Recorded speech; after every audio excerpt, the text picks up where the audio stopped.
موجود ہیں Charing cross Punjab assembly کے بالکل سامنے، اور یہاں پہ پروگریسو اسٹوڈنٹس کی طرف سے ایک مارچ کیا جا رہا ہے، اور یہاں پہ اب یہ ریلی کی شکل میں یہاں پہ پہنچ چکے ہیں، اور یہاں پہ گزشتہ سال کی نسبت ان کی تعداد کم ہے۔ یہ ان کا نعرہ ہے کہ ہم طلبہ حقوق کے لیے، اور یہ بھی نعرہ لگا رہے ہیں کہ سرخ ہوگا، سرخ ہوگا، ایشیا سرخ ہوگا۔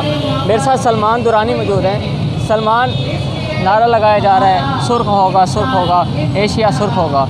گزشتہ دنوں بابا جی کا ایک نماز جنازہ ادا کیا گیا، اور وہاں پہ ہزاروں نہیں بلکہ لاکھوں کی تعداد میں عوام آئی۔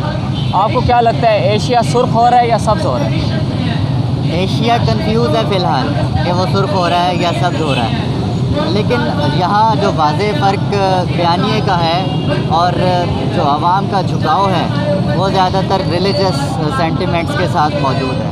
اس کا جو ہے اس کا استعمال کرتے ہوئے لوگوں کو ایکسپلائٹ کرنے کا طریقہ جو ہے وہ ریلیجس لوگوں کو زیادہ آتا ہے۔ یہ جو میرے پیچھے ایک پروگریسو مارچ چل رہا ہے، اس میں لوگوں کی حمایت اتنی شامل کیوں نہیں ہے؟ اس میں لوگوں کا ایک تو نیریٹو جو ہے وہ ڈفرینٹ آ رہا ہے، وہ لوگ ان لوگوں سے ریلیٹ نہیں کر پا رہے کہ دراصل یہ کہنا کیا چاہ رہے ہیں۔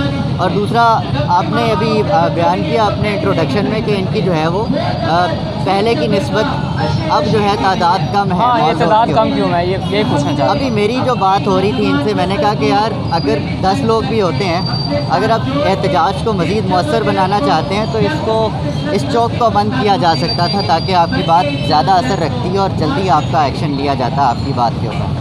پہلی تو بات یہ ہے کہ ان لوگوں کے مطالبات کوئی نہیں ہے، مطالبات ہوں گے لیکن کسی کو پتہ نہیں۔ یعنی آپ یہ کہنا چاہتے ہیں یہ کنفیوز ہیں، اور اس وجہ سے لوگ ان کے قریب نہیں آ رہے بلکہ ان کی تعداد میں کمی ہو رہی ہے۔ ایگزیکٹلی ایسا ہی ہے۔ پچھلی دفعہ صرف اور صرف میرا خیال ہے جو وجہ بنی مشہور ہونے کی، عروج اورنگزیب ان کی ایک جو ہے وہ سرکردہ پچھلی دفعہ لیڈر رہی، مارچ کو لیڈ کرتی رہی، ان کی جو جیکٹ والی اور نعروں والی جو وہ مشہور ہو گئی، وہ پھر ایک برانڈ کی شکل اختیار کر گئی چیز، اور جو سوشل میڈیا پہ وائرل ہو جاتی ہے چیز، وہ آپ کو بھی پتہ ہے سڑکوں پہ تھوڑا سا افیکٹ اس کا دیکھنے میں آیا۔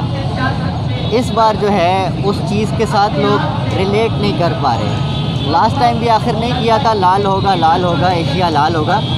دس is nothing to relate with. طلبہ کو فیسوں سے مطلب ہے، ان کی فیسیں جو ان کے والدین نے اس پیریڈ میں دینی ہے جس پیریڈ میں وہ گھر رہیں گے، اس مسئلے کو کس طرح سے ایڈریس کرتے ہوئے ایگزیکیوٹ کریں گے، دیر از نو اسٹریٹجی۔ یہ بچے ہیں، ان کو نہیں پتہ۔ اس کے علاوہ جو دراصل یہ کہنا چاہ رہے ہیں، پورے کا پورا ایک بیانیہ ہے، وہ اس خطے کے لوگوں سے، اس عوام سے، اور خاص کر جو اسٹوڈنٹ مارچ ہے یہ جن کے لیے طلبہ کے لیے کر رہے ہیں، وہ خود ہی جو ہے ان سے ریلیٹ نہیں کر پا رہے اپنے مسائل۔ بہت شکریہ سلمان۔